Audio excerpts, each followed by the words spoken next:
Allez, on part tout de suite en Afrique de l'Ouest au XVIe siècle. On va y rencontrer une figure absolument légendaire, quelque part entre l'histoire et le mythe. Son nom, c'est Amina de Zaria, la reine guerrière. Une femme capable comme un homme.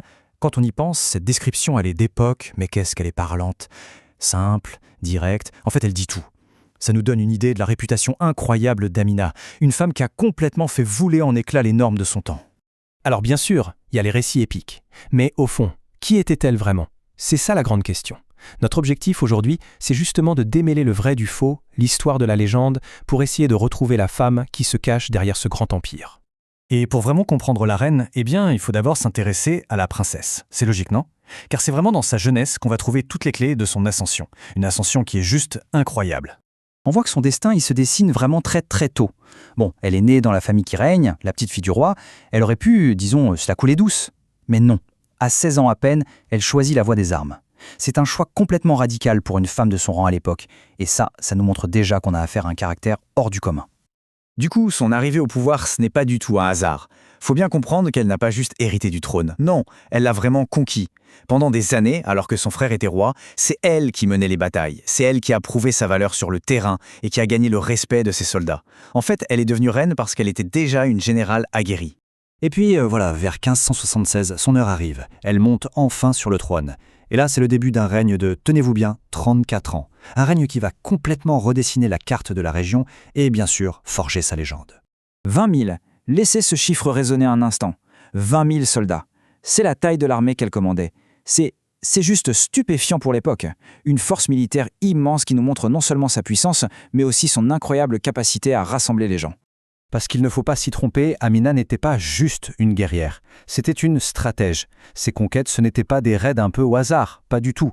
Tout ça suivait un but politique et économique très clair, étendre l'influence de son royaume, Zazaou, et surtout assurer sa richesse en forçant les voisins conquis à payer un tribut. Et sa stratégie, elle a marché. Et comment? Elle a soumis des cités-États superpuissantes comme Kano et Katsina. Son contrôle s'est étendu sur un territoire immense jusqu'aux rives de l'Atlantique. C'est simple, jamais dans l'histoire des peuples Haoussa, on n'avait vu un empire aussi grand. Forcément, un tel pouvoir, ça nourrit des légendes parfois fascinantes, parfois assez sombres. L'une des plus connues raconte que dans chaque ville qu'elle conquérait, elle prenait un nouvel époux, juste pour une nuit. Et le lendemain matin, il était exécuté.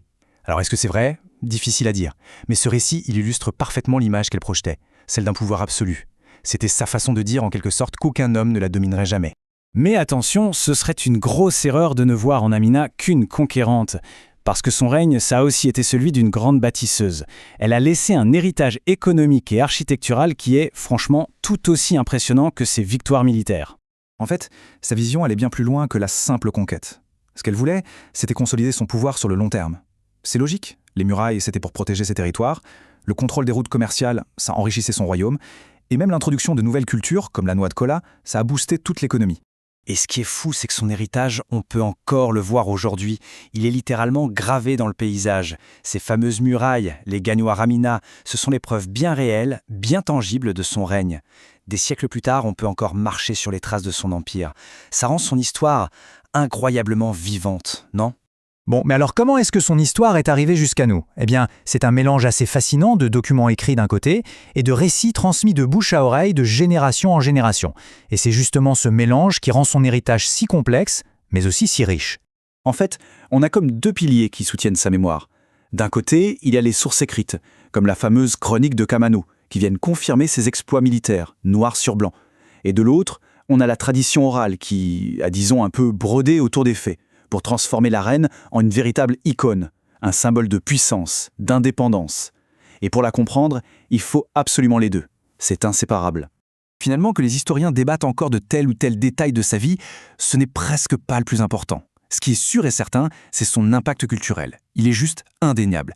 Amina est devenue une icône, une vraie source d'inspiration, le symbole de tout ce qu'une femme pouvait accomplir, même en défiant absolument toutes les attentes de son époque. Et tout ça, ça nous laisse avec une question assez profonde finalement. Comment est-ce que des histoires comme celle d'Amina, qui sont à la fois histoire et légende, finissent par façonner l'identité de toute une nation? Parce qu'Amina nous le rappelle, les héros et héroïnes nationaux, c'est bien plus que des personnages du passé. Ce sont les histoires qu'une nation se raconte à elle-même pour se construire. Des mythes fondateurs qui aident à définir qui on est. Et ça, c'est une réflexion qui résonne bien au-delà du Nigeria du XVIe siècle.